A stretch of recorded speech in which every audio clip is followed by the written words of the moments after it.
우리 하나님께서 주시는 말씀 에베소서 2장 19절에서 22절까지입니다. 에베소서 2장 19절에서 22절까지인데 우리 함께 읽도록 하겠습니다. 19절에서 22절까지 함께 읽겠습니다. 시작.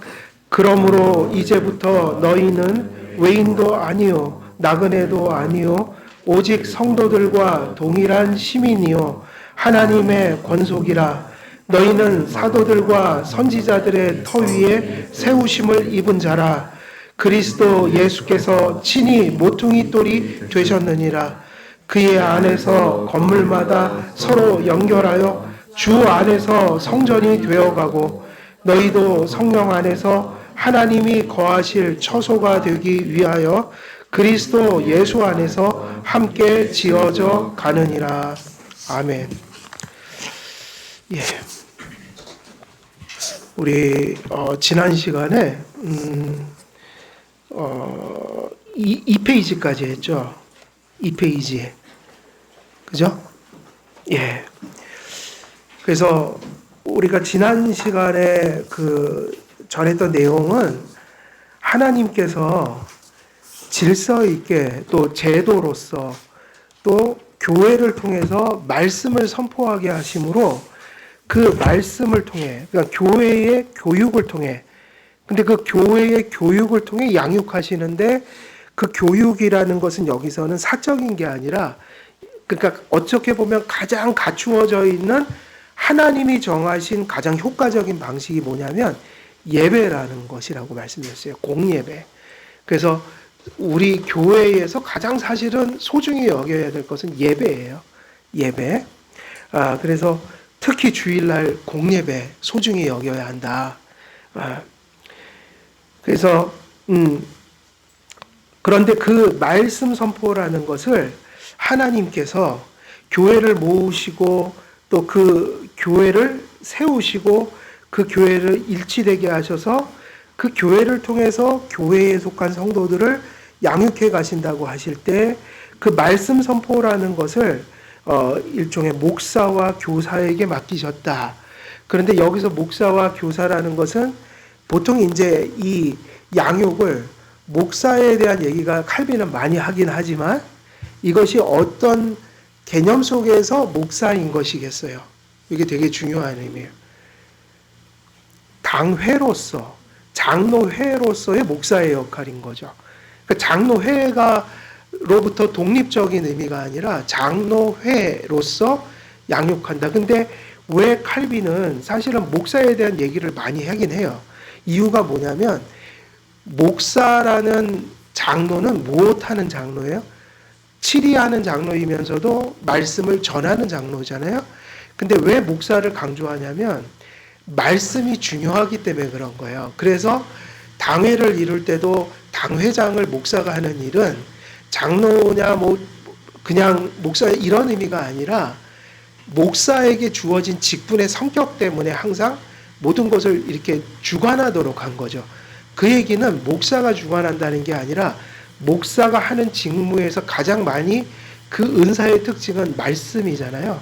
그러니까 교회에서 회의를 하든 무엇을 하든 예배를 하든 항상 말씀이 기준이 되니까 말씀을 맡은 직분이 항상 무슨 회장을 맡기도 하고, 그러니까 말씀이 중요한 것을 그렇게 표현한다고 보시면 돼요.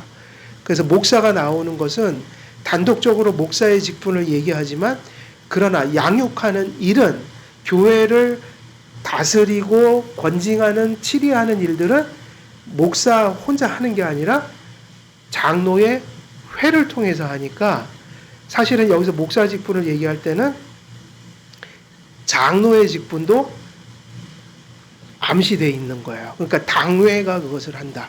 당회가. 그래서 이 목사에 대한 적용들은 장로에 대한 적용하고도 같이 가야 되는 거예요. 그래서 장로는 어떤 일을 하죠? 목사는 말씀을 전하고 내려와서 디서플린, 그러니까 칠이라는 건 항상 벌 주는 게 아니라 성도들이 생활 속에서 그 말씀을 따라가도록 훈계도 하고 책망도 하고 권징도 하고 또 뭐 위로도 하고 격려도 하고 이런 훈육 행위를 의미하는데 바로 그 말씀을 전하지 않지만 이 일을 누구와 함께 하는 거예요? 누구와 함께 하는 거예요? 목사가 이 훈육을 장로와 함께 하니까 장로의 직분도 함축되어 있다고 봐야 돼요.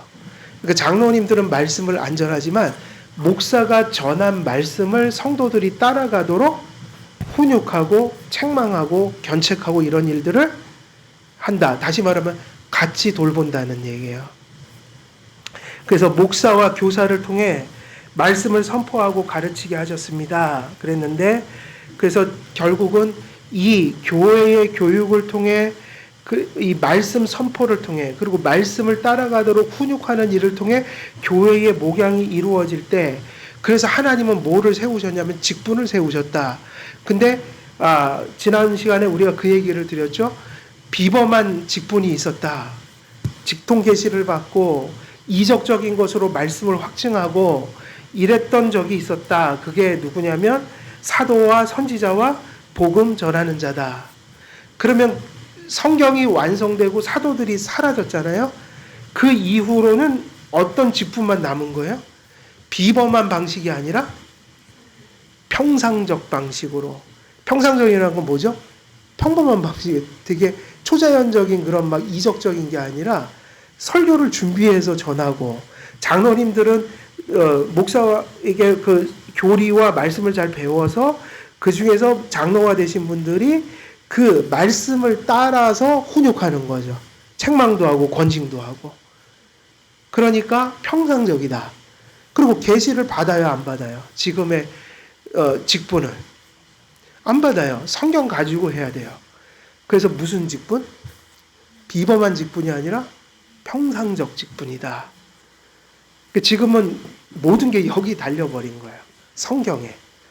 이걸 똑바로 전하느냐, 이걸 가지고 목양하느냐, 안 하느냐. 이게 이제 모든 사역의 건전성과 효과를 결정하게 된다. 그래서 지금은 무슨 직분이 남은 거죠? 3직분은 목사와 장로와 집사인데 장로와 목사는 7위회라고 부르고 집사는 7위회가 아니니까 뭐죠? 그 봉사의 직분이죠. 그렇게 보면 되겠죠. 그래서 이런 직분 제도 같은 게 이제 서서히 나오기 시작해요. 그래서 하나님께서는 이 중대한 임무를 이제 이런 말들은 좀 의미심장하죠. 그러니까 한 번씩 생각해 볼 필요는 있어요. 왜 천사에게 맡기지 않으시고, 그러니까 이 직분을 천사에게 맡기면 될 텐데, 굳이 인간들 중에, 근데 인간의 특징이 뭐예요? 인간의 특징이 지상에서 인간의 특징은 죄성이 있고 불완전한 자들이다. 그러면 여러분 같으면 누굴 쓰실래요? 천사를 쓰실래요? 박동근이라는 사람을 쓰시겠어요? 저 같으면 천사를 쓰죠. 그렇지 않아요? 근데 하나님 그렇게 안 하셔서 지금 힘든 거예요. 문제인 거예요. 문제가 아니죠. 문제라고 하면 안 되지. 하나님 문제가 있으신 게 아니니까. 그걸 가지고 그렇게 하길 원하셨다는 거예요. 하나님께서. 그래서 우리는 잊지 말아야 돼요. 하나님이 절대로 사람들을 양육할 때 항상 전제는 누가 하시는 거라고 생각해야 돼요. 하나님이 하시는 건 맞아요. 왜냐하면 직접 하시든 도구를 사용하시든 항상 효과는 하나님 때문에 나타나거든요. 그죠? 그래서 우리가 병나도 똑같은 생각을 해야 돼요. 약을 먹지만 약의 효과는 사람마다 다 달라서 어떤 사람은 약 먹고 부작용도 나고 어떤 사람은 약 먹어도 효과가 없고 어떤 사람은 약을 먹고 큰 효과를 거두고 근데 그건 누가 해주시는 거라고 봐야 돼요? 사실은 그건 하나님께 달린 거예요. 그래서 도구를 사용하실지라도 항상 그것을 성취하시는 분은 하나님이시다. 그러나 하나님께서는 반드시 뭘 사용하셨다는 얘기예요? 도구를 사용하셨다. 그래서 천사에게 맡기지 않으시고 땅에서부터 이건 칼빈의 말 그대로 적어 놓은 거예요. 옮겨 놓은 거예요. 요약을 한 거예요. 땅에서부터 질그릇 같은 사람들 가운데 질그릇은 어쩔 때 사용하는 겁니까? 질그릇은 깨지기 쉬운 걸 의미하는 거죠. 그리고 요즘 같은 강화유리 뭐 잘 이렇게 만들어진 공장에서 나온 거 옛날엔 그런 게 아니잖아요. 가끔 저 고적지 같은 데 가면 그 빗살무늬 토기 같은 거 보잖아요. 아, 우리도 만들겠어요, 그냥. 그거는 솔직히 말하면. 근데 그거 대단하다고 하는 건 그 옛날에 사람들이 그 정도로 만들었으면 대단하다. 기술도 없었는데, 공장도 없었는데. 그 보니까 다 이가 서너 개씩 빠져 있고, 다 그런 거예요. 약해요, 보면은. 그러니까 질그릇 같은 사람들 가운데 목사와 교사를 양성하여 말씀을 선포하게 하셨고, 더 나가면 장로를 세워 목사와 협력하여 그 교회를 목양하게 하셨다. 다시 말하면 7위회를 소위 교회를 목양하는 직분을 질그릇 같은 사람들로 세우셨다. 그래서 칼빈은 말씀 선포자를 세우셔서 당신의 교회를 다스리심의 유익을 이렇게 요약합니다. 그러면 하나님이 왜 천사로 직접 사용하시거나 당신이 직접 말씀하시지 왜 사역자를 세우셨냐 그러면 칼빈은 그것은 유익함이 있다. 근데 이게 모든 게 다 그래요. 성경을 잘 읽어보면 사람들은 하나님이라는 분이 주권자시고 주체잖아요. 근데 하나님은 늘 성경을 읽어보세요. 구약이나 신약이나 항상 도구를 사용하셔요, 안 사용하셔요? 그럼 도구들은 다 하나님이 아니잖아요. 그러니까 하나님이 직접 나타나면 불순종할 사람이 있을까요, 없을까요? 도구들을 사용했기 때문에 순종을 안 하는 거예요. 예를 들면 홍수날 때도 노아의 방주라는 도구를 사용하셨거든요. 사람들이 볼 때는 나무로 된 그냥 배예요. 하나님이 직접 나타나서 얘기했으면 들었을 텐데 노아가 전하게 하셨다고요.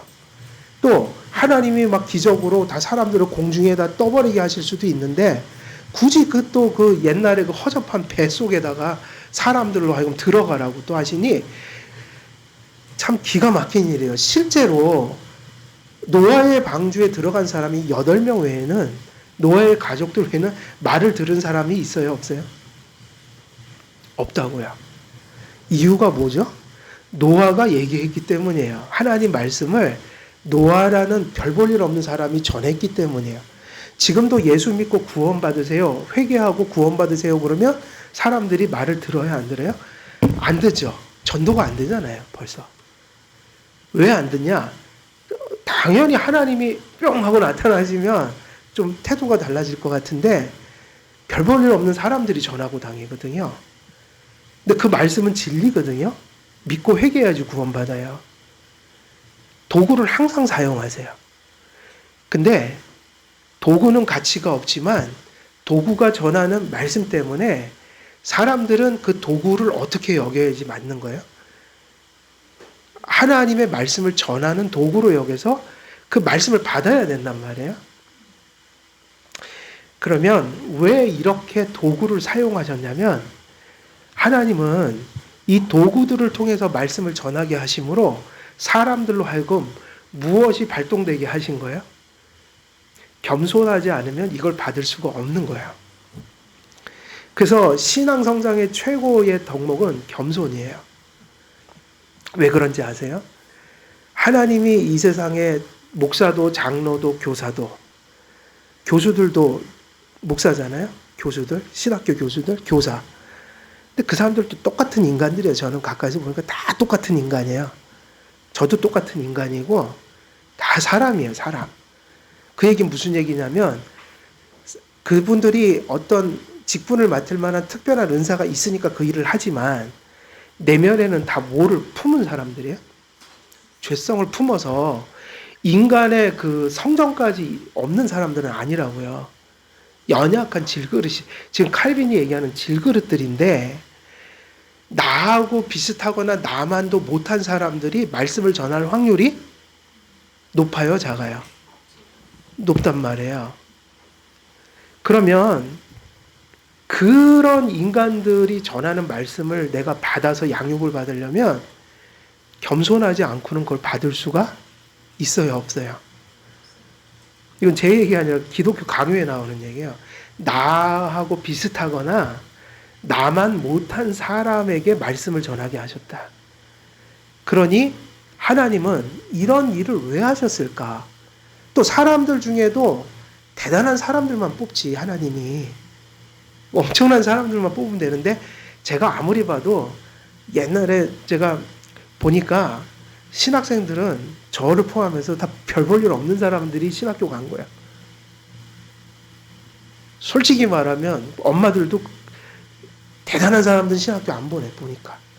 원래는 대단한 사람들을 신학교 보내서 좀 그래야 되는데, 서울대학 갈 놈들을 신학교 보내갖고 이 목사들의 자질을 확 높여주셔야 되는데, 별 볼 일 없는 사람들만 다 보내요, 자꾸만.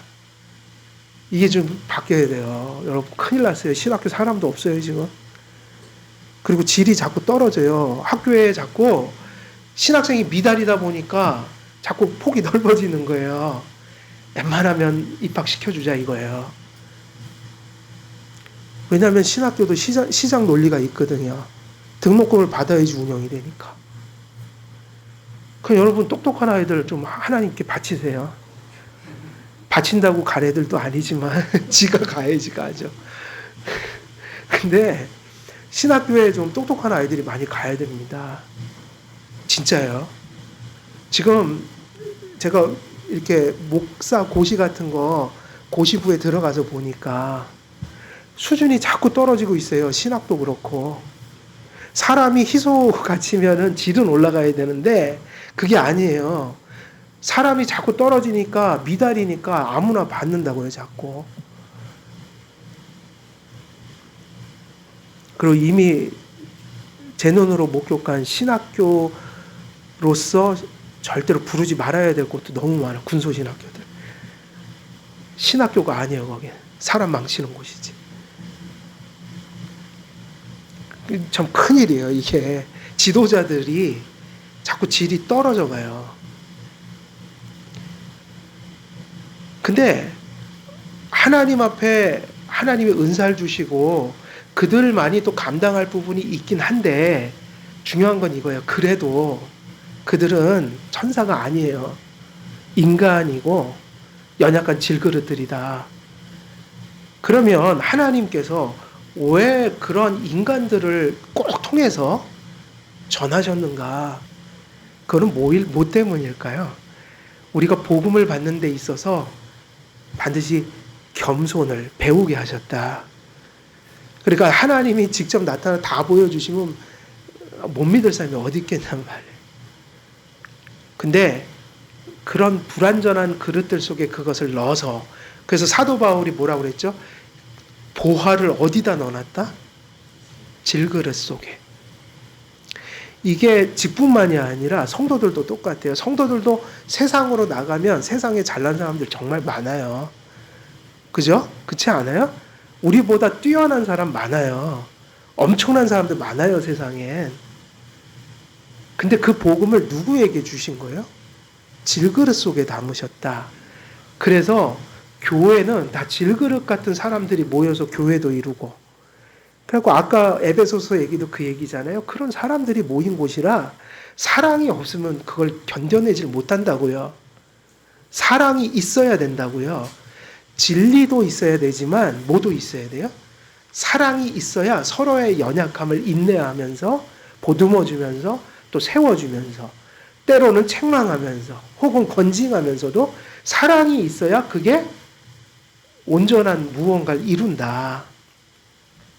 그러면 모든 신앙의 유익들이, 그게 교회에서 목사의 설교를 듣든 우리 별 볼 일 없는 사람들이 밖에서 진리를 전하든 누군가를 교회로 인도하든 다 부족한 인간들 속에 꼭 그걸 집어넣더라 이거예요.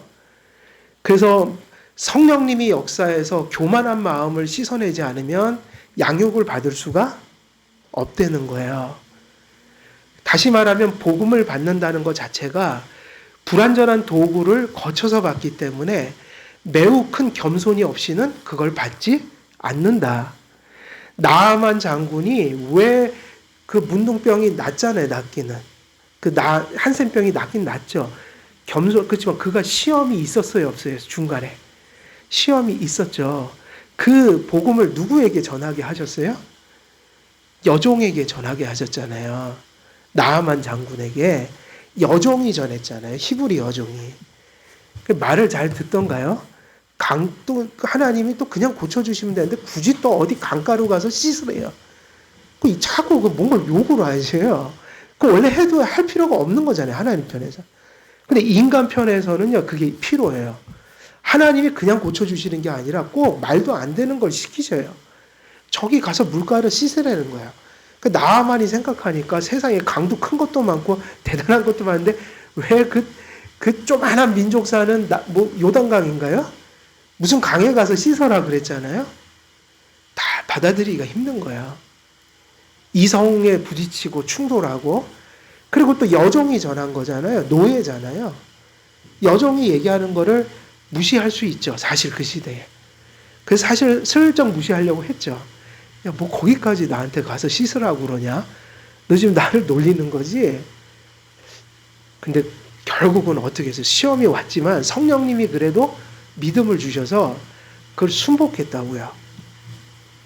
그게 무엇인가? 목사가 대단하거나 장로가 대단하거나 혹은 성도들이 대단해서 누군가에게 복음을 전하는 것? 아니에요. 하나님은 항상 복음을 받을 때 겸손하게 받게 하셨어요.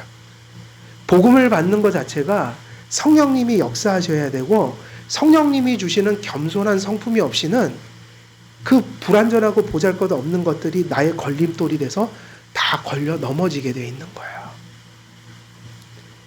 그러니까 저도 지금까지 누군가에게 제가 고2 때 회심을 했으니까 인간에게 복음을 받았을 거 아니에요. 근데 그 사람들이 대단한 사람들이 아니에요. 지금까지 어떻게 왔는가? 다 도구들은 불완전한 존재들이라고요.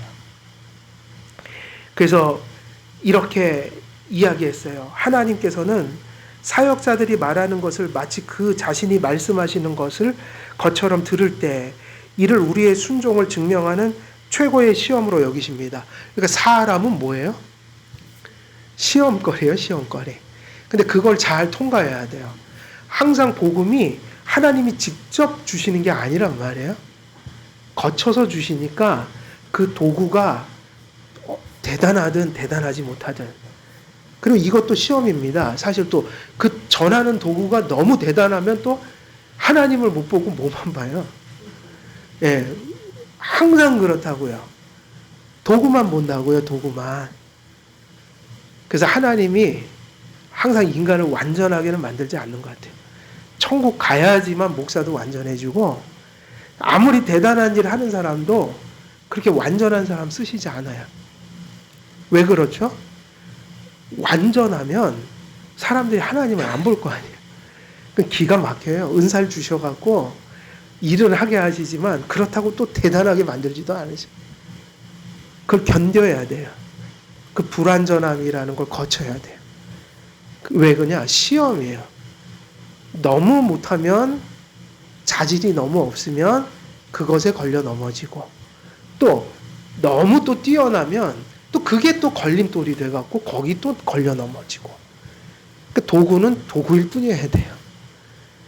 질그릇에다 보화를 담았으니 보물은 질그릇입니까? 보화 자체입니까? 그죠? 질그릇에다 보물 담아놨다고 보물 되는 건 아니잖아요. 질그릇은 언제나 질그릇이지. 그러니까 항상 누구를 찬송하면 되는 거예요?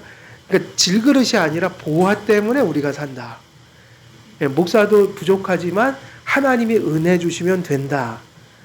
그래서 기도해 주셔야죠. 목사를 위해서. 언제나. 여러분이 언제나. 왜냐하면 죽을 때까지 완전한 인간이 아니니까. 우리도 마찬가지죠. 우리도 아무리 대단한 성도라 해도 완전한 존재가 아니거든요. 불완전하거든요. 그러니까 서로가 서로 위해서 늘 기도해 주셔야 돼요.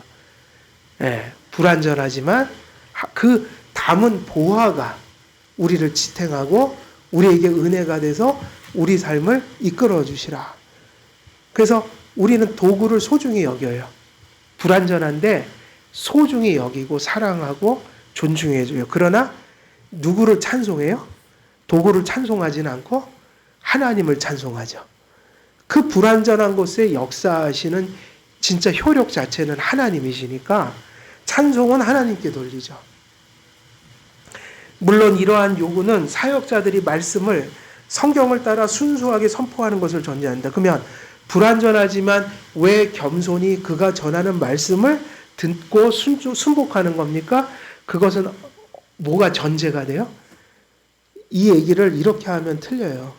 말씀을 잘못 전하는데도 목사가 얘기하니까 들어라. 이거는 맞아요? 틀려요? 아니, 말씀이 아니니까 존중할 게 없단 말이에요, 그 안엔. 그러니까 부족하지만 말씀의 근본을 전하고 있는 게 뭐예요? 말씀이니까. 하나님이 지금 글을 쓰고 계신 거니까 하나님의 말씀이 순수하게 선포된다는 전제 아래서 지금 저 직분이 지금 오퍼레이션 되고 있구나. 그러면 이제 그거를 감사로 받으면 되는 거죠. 그럴 수 있는 거죠. 그렇다고 해서 여기 순수하게 선포한다는 것이 목사들이 다 똑같이 설교하고 뭐 지역적인 부분에서 오류가 없다는 얘기는 아니잖아요. 근본적인 교리를 떠나지 않으면 받아야 되는 거죠. 이해되시죠? 둘째, 하나님께서 자신에게로 우리를 이끄시기 위해 해석자들을 세우시고 그들을 통하여 인간적 방식으로 우리에게 말씀하시므로 우리의 연약함을 배려하시고 도우십니다. 그래서 부족하지만 그런 인간들이 뭘 할 수 있는 것은 그 인간의 본성에서 나온 게 아니라 뭐에서 나온 거라고 봐야 돼요. 부족한데 사역을 하니까 목사들이 장로가 사역을 한다면 그 효과가 나타나면 그것은 어디서 온 거라고 봐야 돼요? 그들 것이 아니라 하나님이 그들에게 주신 은사인 거예요. 그래서 은사가 절대적으로 필요한 거예요. 목사도 장로님들도 그 목사와 장로의 은사로 그것을 할 수 있는 거지 타고난 성품으로 하는 게 아니라는 거예요. 이해되시죠? 그래서 기도해야 되는 거예요.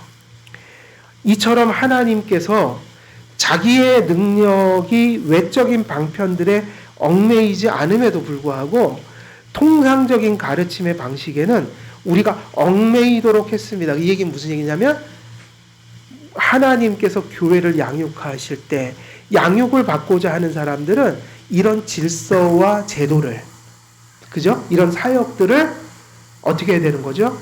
우리가 거기에 어떻게 표현했어요? 얽매이도록. 근데 이게 얽매인다는 게 우리 한글로 하니까 좀 약간 막 강제로 막 하는 것 같은데, 그러니까 이런 것에 우리가 매이도록 하셨다는 거죠. 그러니까 언약이란 말하고 똑같아요. 언약을 맺다고 할 때 그런 맺음이에요. 그것에 얽히게 하셨다. 그러니까 그것을 통해서만 얻게 하셨다.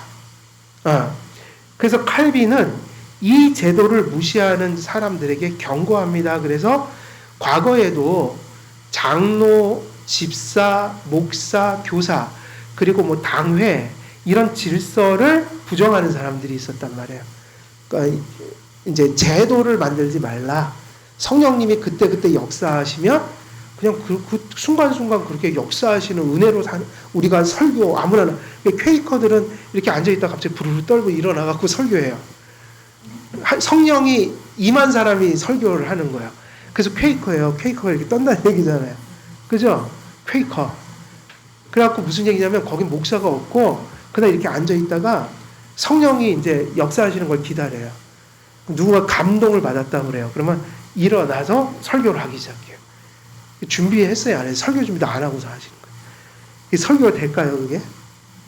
위험하죠. 그럼 그날 감마를 못 받으면 어떻게 될까요, 예배 시간에? 설교가? 없어요. 성령님이 오늘 허락을 안 하셨다고 얘기하죠. 되게 민주적이죠. 되게 민주적이에요. 최고의 민주화된 교회 모습이에요. 근데 교회는 민주주의가 아니에요. 네. 그래서 거기 한번 그런 사람들을 향해서 했던 얘기가 있어요. 그 두꺼운 글씨 같이 읽어볼게요. 같이 읽겠습니다. 시작. 광란에 빠진 사람들은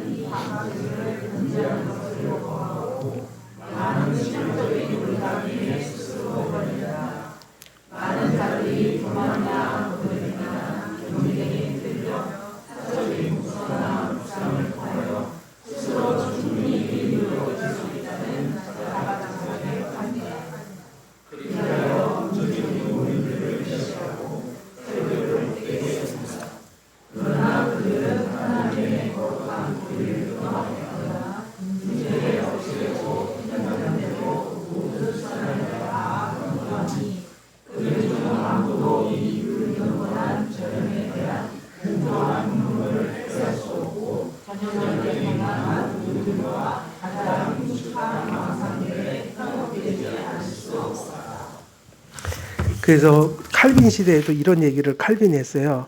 사적인 독서나 묵상을 통하여. 근데 여기 보면은 교만이나 거드름이나 경쟁에 휘둘려서 사적인 독서나 묵상을 통하여 그랬는데, 여러분 개인적으로 책을 읽지 말란 얘기는 아니에요. 우리도 책 갖다 놨잖아요. 읽으시라고.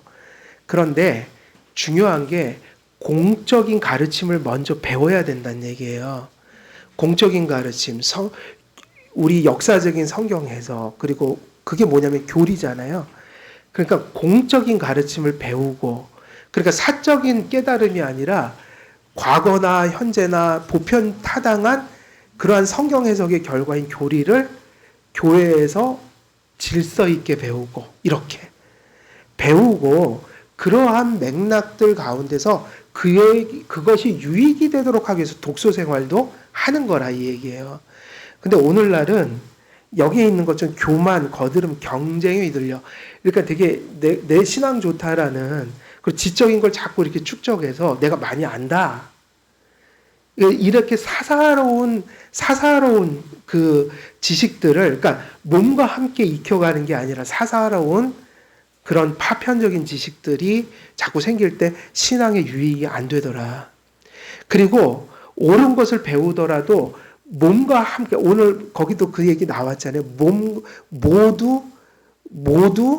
모든 성도들이 함께 그리스도의 사랑을 알아. 지식에 넘치는 사랑을 알아.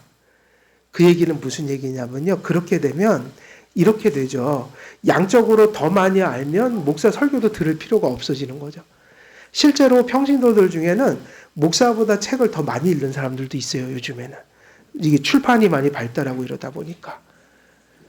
근데 그 얘기를 하는 게 아니라면, 왜냐하면 그것이 전부가 아니라는 얘기예요.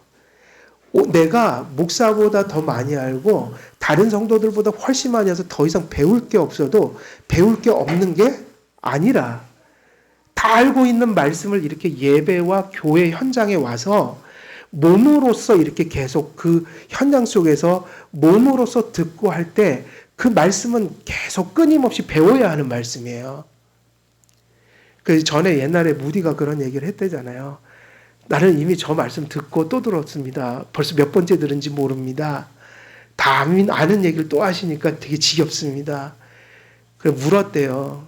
당신은 그 들은 말씀을 다 행하고 사십니까? 그걸 다 행하지 못하고 산다. 하나님이 요구하시는 분량까지 가지 못한다. 그러면 그 말씀은 아직 다 배운 게 아니라 또 들어야 될 필요가 있는 거예요. 하나님이 이처럼 세상을 사랑하사 독생자를 주셨으니 그 말씀도 가장 많이 아는 구절이잖아요. 근데 그 구절을 정말 우리가 깨닫고 있을까요? 삶 속에서 그 말씀 깨닫고 있다면 시험도 안 들고 흔들리지도 않고 지금 누구보다 잘 살고 있어야 되는데, 그 말씀을 지식적으로 아는 거지 그 말씀의 깊이를 우리가 다 담을 수가 없어서 정말 결정적인 순간에는 그런 말씀 생각도 안 난다고요. 무슨 얘기냐면, 아는 말씀은 끊임없이 계속 선포되는 말씀 속에 하나님의 말씀으로 들어야 하는 거야.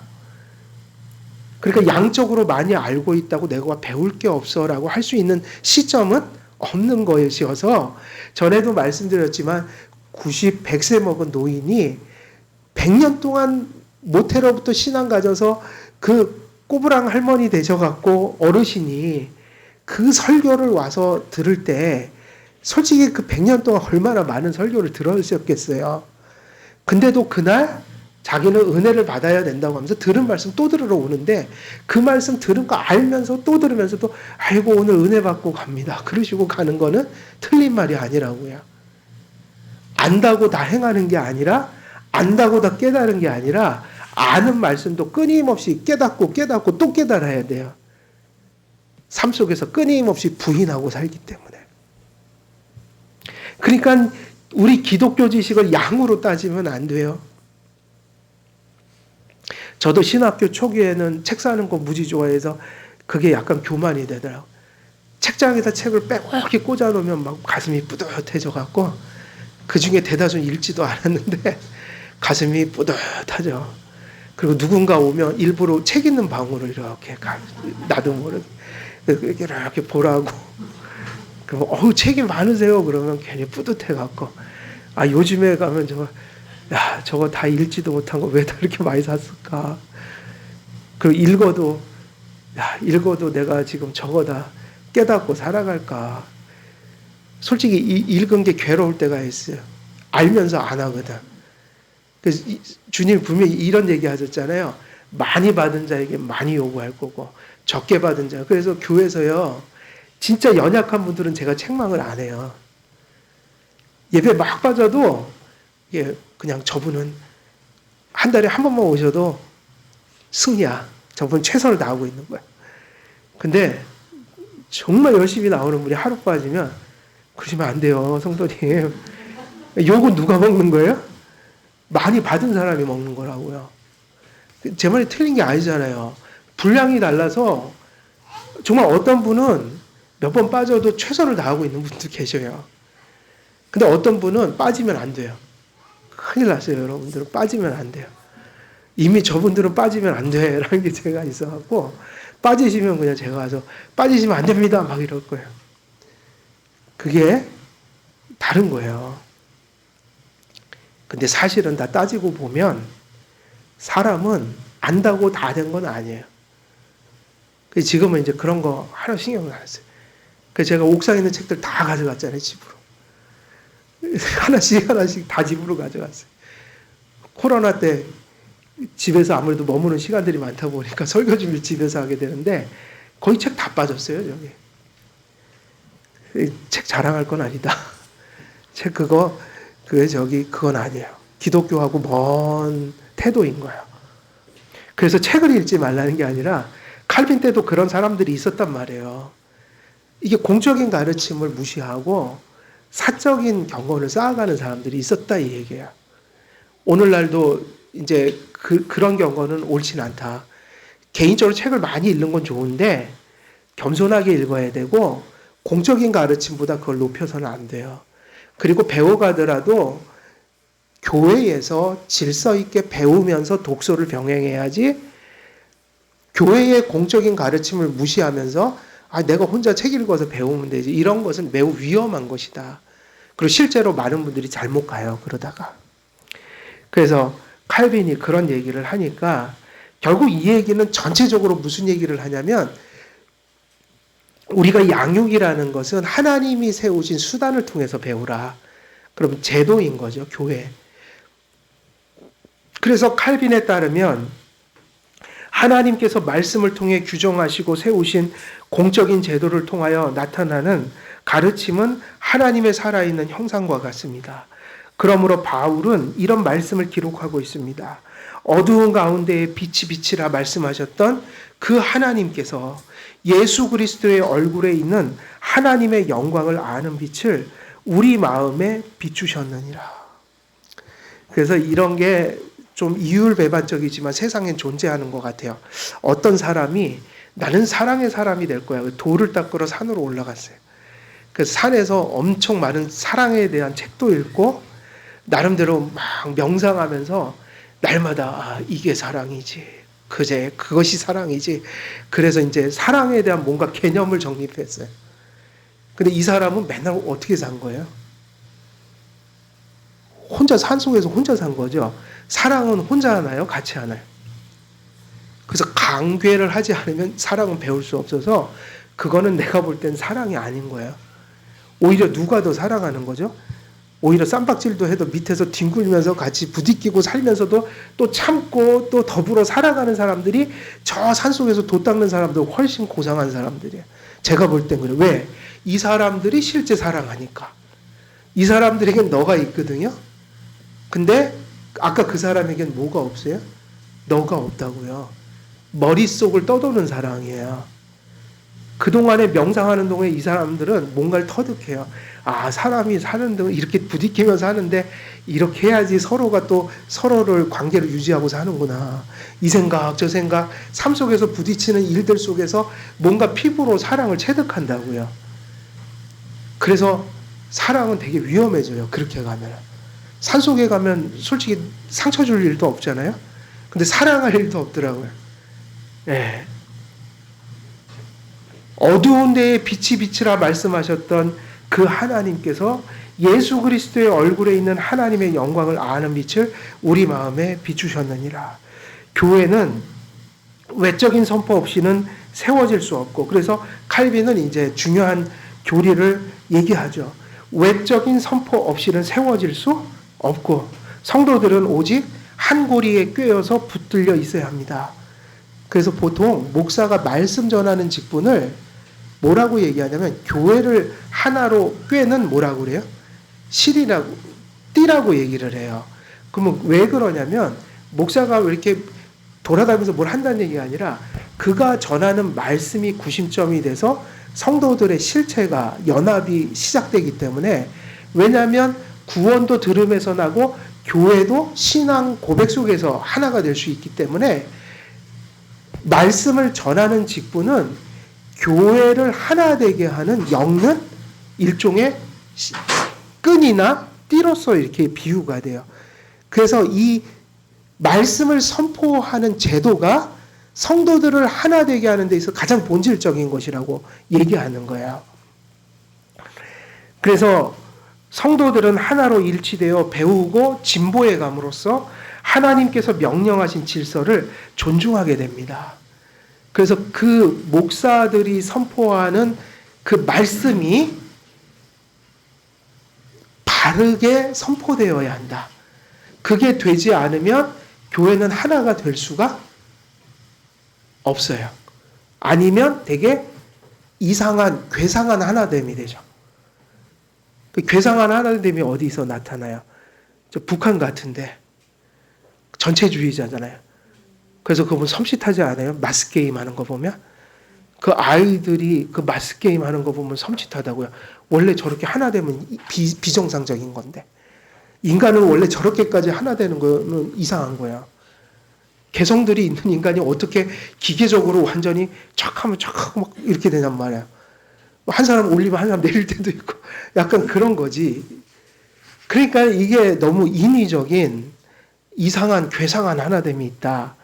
그 북한 같은데 전체주의 국가. 그리고 그 다음에 많이 나타나는 게 어디예요? 이단들. 말씀이 완전히 망가지면 정말 이상한 하나됨이 극렬하게 나타나서 성경에서 얘기하는 하나됨이 아니라 비정상적인 하나됨 있죠. 거의 그 아까 얘기했던 북한 같은 체제. 그건 아닌 거예요. 우리가 얘기하는 거는 성경적인 하나됨이어야 되는데 그것이 하나님의 말씀의 외적 선포 없이는 세워질 수가 없다. 거기서 잘못되면 그 하나됨 자체가 시작될 수가 없다. 그래서 성도들은 하나로 일치되어 배우고 진보해 감으로써 하나님께서 명령하신 질서를 존중하게 됩니다. 옛 언약하의 모든 신자들이 율법 아래서 성소에 회집한 이유도 바로 여기 있습니다. 그래서 출애굽기 할 때 다 말씀드렸잖아요. 지금 칼빈이 한 얘기인데 구약에서는 성경이라는 게 구약의 일부밖에 없었고 또 모세 때부터 시작했으니 구약에 있어서 출애굽한 이스라엘 백성들이 무엇을 통해 연합을 했냐면 그때 말씀은 뭐인 거예요? 하나님의 말씀은 무엇을 통해서 상징되는 거죠?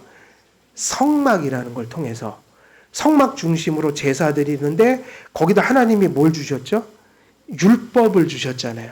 그러니까 구약은 은혜가 아니란 얘기가 아니라 율법 시스템 속에서 오실 예수님을 가리켰기 때문에 율법 하에서 이렇게 얘기를 하는 거죠. 그러니까 구약도 예수님 통해 구원받았는데 그 예수님을 오시기 전이니까 예표로 예언으로 전해주실 때 어떤 시스템 속에다 주셨다고요? 구약의 특징은 율법 시스템 속에다가 예수님을 전해주셨으니까 그때는 성전과 성막과 율법 중심에 그래서 그것 안에서 누굴 바라봤어요? 그리스도를. 그래서 그 지금 말씀드린 그것이 바로 구약의 뭐냐면 그게 말씀과 같은 것이다. 지금은 말씀을 선포한다고 하지만 그 당시의 말씀 선포는 성막과 성전에서 율법을 배움으로 그리스도를 배우게 하셨죠. 칼빈은 이처럼 가르치는 직분과 사역의 중요성을 강조하는 동시에 그 사역의 효과와 결실이 오직 성령님께 있음을 강조합니다. 그래서 이제 중요한 얘기를 해요. 외적인 선포가 필요한데 그래서 말씀이 중요하다. 교회는 말씀이 중심이어야 한다. 성경의 토대 위에 신앙을 세우고 교회를 세워가야 한다. 그런데 그 외적인 말씀은 언제 구원을 일으키고 교회를 만들게 하는가? 그러면 항상 우리가 말씀과 짝으로 생각해야 되는 게 있죠. 성령님의 내적인 역사인 거예요. 그래서 여러분 공예배 때 공적으로 말씀이 선포되잖아요. 그래서 뭐든 한 사람 한 사람의 은혜가 되겠지만 주일날은 그 성령님이 공동체에 뿌려주시는 성령의 은혜, 이런 의식들을 가질 필요가 있어요. 그래서 우리는 질서 있게 예배를 드리는 거라고요. 그래서 하나님께서는 외적인 말씀 선포에 성령의 권능을 결합시키심으로, 그래서 예배에 뭐가 생기는 거예요? 우리가 양육의 가장 효과적인 수단이 말씀 선포다라고 할 때, 예배라고 할 때, 그것이 효과가 있는 것은 그 외적 말씀 선포에 무엇이 결합되어 있으므로, 성령의 역사가 결합되어 있으므로, 이것을 질서 있게 말씀을 따라 회집하여 예배드리는 자들에게 하나님께서 행하신 약속이라는 거예요. 말씀을 듣는 곳에 누가 역사하리라는 거예요? 성령님이. 믿음의 시작뿐만 아니라 믿음의 전 과정 전체가 오직 하나님께 의존합니다. 그러므로 말씀을 순수하게 선포하는 직분과 사역의 중요성을 인식하는 동시에, 그래서 목사는 말씀을 강단에서 선포하지만 장로는 목사가 선포한 말씀을 성도들이 생활 속에서 지켜가도록 돕는 역할을 한다. 결론적으로 우리는 비가시적 교회와 가시적 교회를 모두 소중히 여겨야 합니다. 가시적 교회는 비가시적 교회가 가시화된 거잖아요. 그래서 중요합니다. 칼빈에게 불가시적 교회의 정의는 이러합니다. 하나님의 자녀 삼으심의 은혜를 입은 하나님의 자녀들이자 성령의 거룩하게 하심을 입은 하나님 앞에 실제로 존재하는 그리스도의 참된 지체들인 자들 외에는 아무도 받아들여질 수 없는 교회. 그래서 이 교회는 완전한 교회죠. 진짜 믿는 사람들로만 구성된, 누구의 눈에 보이는 교회? 하나님의 눈에만 보이는 교회. 근데 가시적 교회 안에 그 분들이 계신 거예요, 지금. 그러니까는 보통은 가시적 교회하고 불가시적 교회는 분리할 수 있어요, 없어요? 진짜 불가시적 교회로 돼 있는 분들은 그분이 가시적 교회인 거야. 근데 이 얘기를, 가시적 교회를 굳이 하는 이유는 눈에 보이는 교회 속에는 불가시적 교회에 속하지 못한 분들이 존재하니까 더 넓죠, 개념이. 그래서 가시적 교회의 정의는 이와는 달리 성경에서 교회라는 이름은 자주 한 분 하나님과 그리스도를 예배한다고 고백하는 세계에 흩어진 사람들의 모든 무리를 가리킨다. 그러나 이 교회는 그리스도를 이름과 외양만으로 그리스도를 여기는 아주 많은 위선자들이 혼합되어 있습니다. 이렇게 얘기하면서 결국 가시적 교회의 근거는 뭐에 있냐면, 하나님 앞에 외적 신앙 고백과 세례를 받으면 가시적인 교회가 됩니다. 대부분은 진실한 마음으로 신앙 고백을 하고 세례를 받죠. 그러나 아닌 분들도 계시니까 교회는 언제나 끊임없이 말씀을 선포해서 진정한 신앙 고백 속에 들어오도록 계속 기회를 줘야 돼요. 예. 그래서 이제 여기까지 가시적 교회와 불가시적 교회 이야기가 거의 나오면서 칼빈은 계속 또 직분론 같은 것들을 조금씩 암시하고, 그리고 교회의 표지, 말씀의 중요성도 이러한 교회에 대한 설명 속에 계속 해나가고 있는 거죠. 그래서 이제 칼빈은 교회의 표지와 그 적용, 이런 제목으로 교회의 표지의 의미를 이제 얘기하기 시작해요.